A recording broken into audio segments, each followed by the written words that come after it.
Beyond the glitz and glam of stardom, entertainers are just as human as we are. Money and fame can lead fans to believe that they have perfect lives, but they too face hardships and struggles the same way we do. Some folks give up their dream and move on to something else. But there's the chosen few that blow it off and get back to the grind of achieving their dreams and goals, which in turn gives those of us with problems total inspiration. If these celebs can overcome these hardships and tragedies, so can you. There are many, but today we've chosen some rock stars that almost weren't, save for their determination and pure guts to keep driving on and beat the odds. So here are just a few of the famous rock stars that overcame personal tragedies and excelled. Leonard Skinn. On October 20th, 1977, a plane crash took the lives of frontman Ronnie Van Zant, guitarist Steve Gaines, and backup singer Cassie Gaines, just 3 days after the release of Street Survivors, strangely with an album cover that showed the band engulfed in flames. The passenger aircraft ran out of fuel and crashed in a wooded area near Gillsburg, Mississippi. At the peak of its success, Leonard Skinn disbanded, but the Southern Rockers returned 10 years later with Van Zant's younger brother Johnny as lead singer. Oddly, it was later discovered that the very same aircraft had earlier been inspected by members of Aerosmith's flight crew for possible use in their 1977 American tour, but it was rejected because it was felt that neither the plane nor the crew were up to the standards. Tony Iommi. Tony Iommi, legendary guitarist of the band Black Sabbath, was working in a sheet metal factory when he was just 17, where he lost the tips of his ring and middle fingers on his right hand in a terrible accident. That day, which was set to be his last day on the job, he was working on a big machine that cut metal sheets with a device much like a guillotine. With virtually no training, Iommi was manually sliding the metal sheets along the conveyor belt when the guillotine caught Iommi's 2 fingertips and sliced them off. Depressed and believing he would never play the guitar again, Iommi was visited in the hospital by his boss, the factory manager, who told him a story about a jazz guitarist named Django Reinhardt who played guitar with only 2 fingers after losing his others in an accident. This spurred Iommi to try to play again, fashioning fake plastic fingertips out of soap bottles and designing his own lighter strings so he could press down on them easier.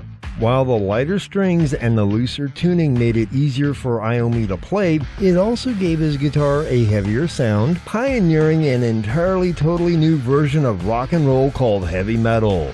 It goes to 11. Jerry Garcia.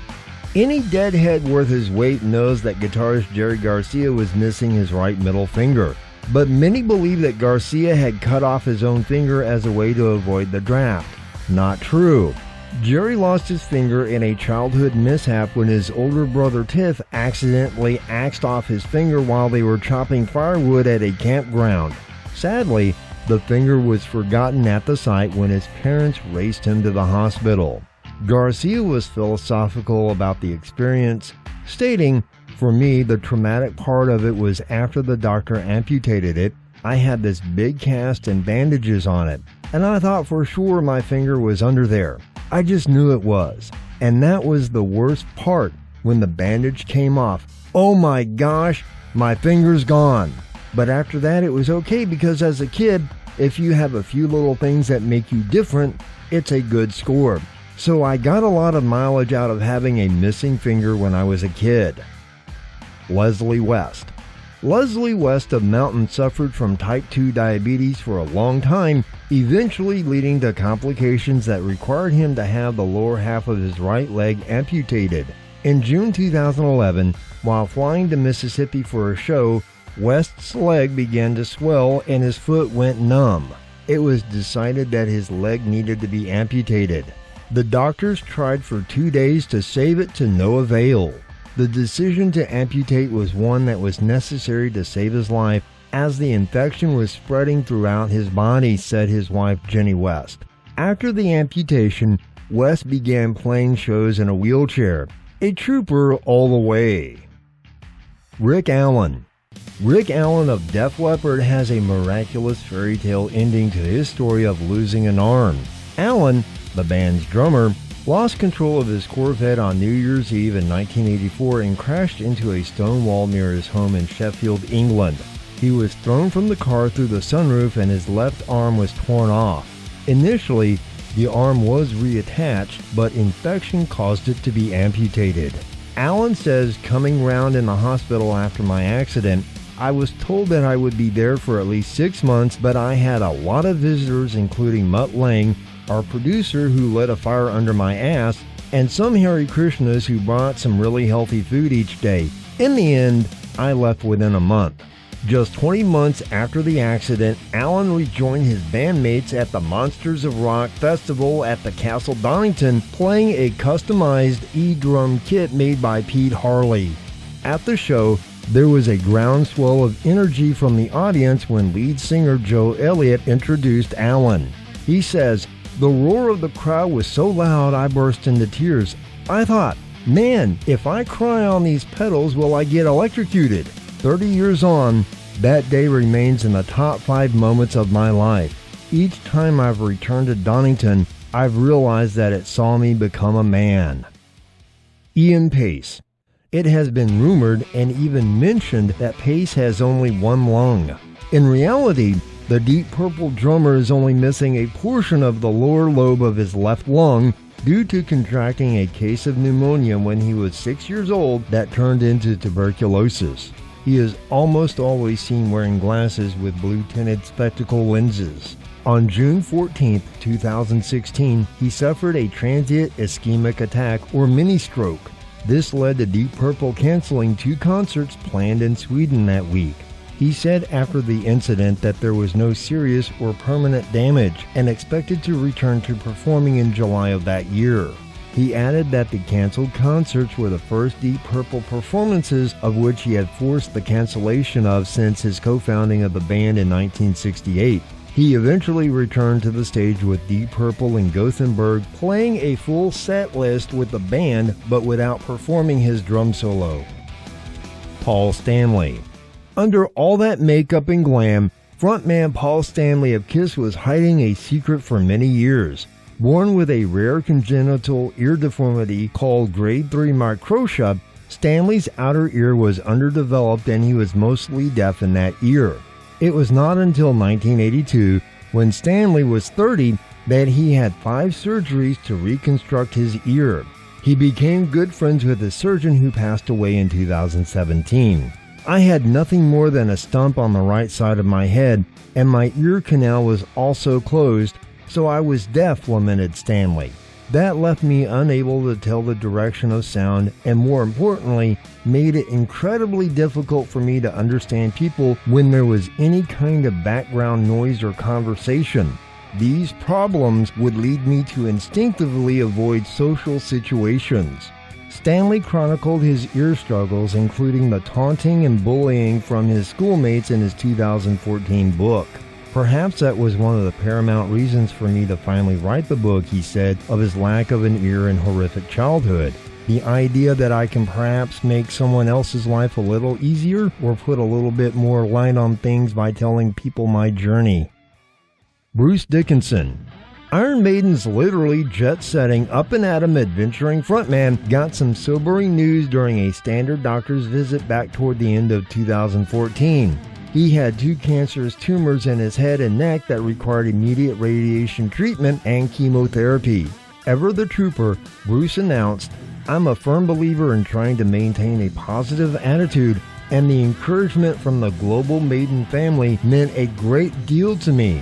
Right now, I'm feeling extremely motivated and can't wait to get back to business as usual as soon as I can." Thankfully, Dickinson beat the cancer as it has gone into remission, and Dickinson, for all intents and purposes, is back to regular life. On that note, Bruce remains confident yet sensible. "The whole thing is still healing up," he said in July 2015. "The inside of my head has been cooked pretty effectively, you know. I can sing and I can talk. I haven't gone out and done the equivalent of trying to run 100 meters in the same way I used to before because let it all calm down.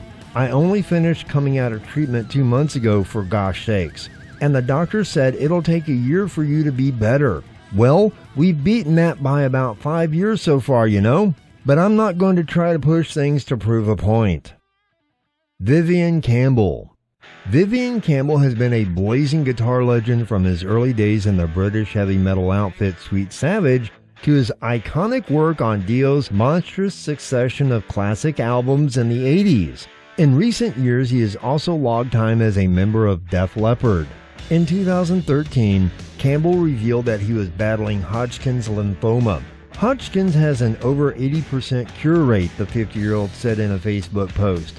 So by my reckoning, if you're going to have cancer, Hodges is the one to have.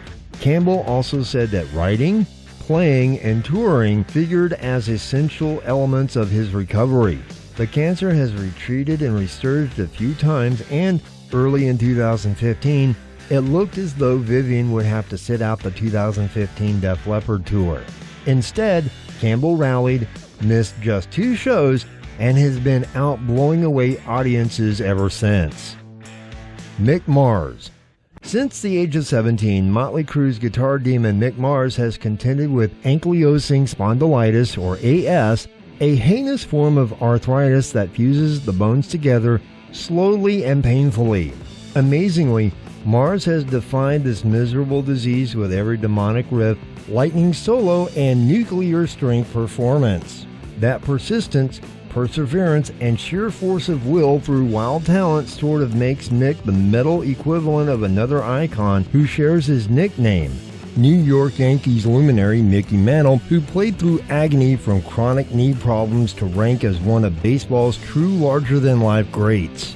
In the realm of metal guitarists, we say Mick Mars is very much the home run king. Bret Michaels.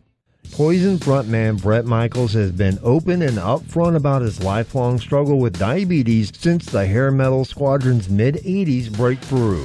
Bret's also been a spokesman for people with the condition and an activist who raises funds, awareness, and spirits in the fight against the illness. In 2010, Bret's health took an unexpected downturn as he suffered a stroke that alerted doctors to a hole in his heart. Michaels underwent treatment while the world watched him on previously taped episodes of the reality game show Celebrity Apprentice. Then, reportedly against doctors' orders, he returned for the program's finale and won first prize. Bret's remained unstoppable since then, both with Poison and as a solo artist. The Diet Snapple flavor he created for Celebrity Apprentice, Bret Michaels Troparaca Tropical Tea, continues to raise funds to combat diabetes. It also continues to be delicious. Chuck Pinozzo. Bassist Chuck Pinozzo co-founded Styx with his fraternal twin, drummer John Pinozzo. Come the 90s, drummer John's decade of brutal drinking and substance abuse led to cirrhosis of the liver, eventually killing him at 47 via gastrointestinal hemorrhaging. Not long afterward, Chuck Pinozzo, shattered by the loss of his brother, retired from Styx. In 2000, Chuck came out of the closet as gay. He also revealed that he'd been living with HIV for nearly a decade. Since then, he's played on and off gigs with his Styx bandmates and remained a tireless activist and inspiration for the LGBTQ community and people living with HIV and AIDS. On his personal website, Chuck plainly spells out his mission. My wish is to inspire others, gay or straight, to live a proud, just life. If I can inspire just one person to follow their bliss, I guarantee it will fill their soul and set their spirit free. Chuck has always done that with his music. Taking on this health challenge has powered him to focus that uplift into other channels as well. Billy Zoom. Rockabilly guitar beast Billy Zoom launched LA's Punk Squad X up from the late 70s hardcore rock and into the all-time champion roster of music greats by way of his rip-roaring leads, scorching solos, and lovably audacious personality. Billy Zoom passed a prostate cancer scare in 2010, only to be told that the disease had infected his bladder 5 years later. Upon hearing the news, X fans rallied around their guitar hero, raising money for his treatment and cheering him through every step of the process. I'm overwhelmed, Zoom told Rolling Stone. I can't say enough about things people are doing and are concerned. Medical costs can be high, but being unable to work for a long time is really scary. This time I'd really be in dire straits if people hadn't stepped up. Zoom's admirers might say they're just returning Billy a favor. Rod Stewart. The British music legend went public with his illness at a fundraising event for the Prostate Project and European Tour Foundation charity in Surrey, England on a Saturday night. Stewart told the crowd that he was given the all-clear in July after being diagnosed with prostate cancer during a routine checkup in 2016. No one knows this, but I thought this was about time I told everybody, the father of 8 said. I'm in the clear now, simply because I caught it early. I have had so many tests. He also urged other men to get their prostate checked regularly to ensure early detection of the disease and increase their chances of survival. Guys, you've really got to go to the doctor. Finger up the bum, no harm done. Prostate cancer is the 4th most commonly diagnosed type of cancer worldwide, according to the World Health Organization. Way to go, Rod. There you have it. Some famous people that overcame personal tragedies and excelled at their aspirations. There are many more out there that succeeded in beating the odds, but like Rod Stewart stated, go to the doctor. Until next time.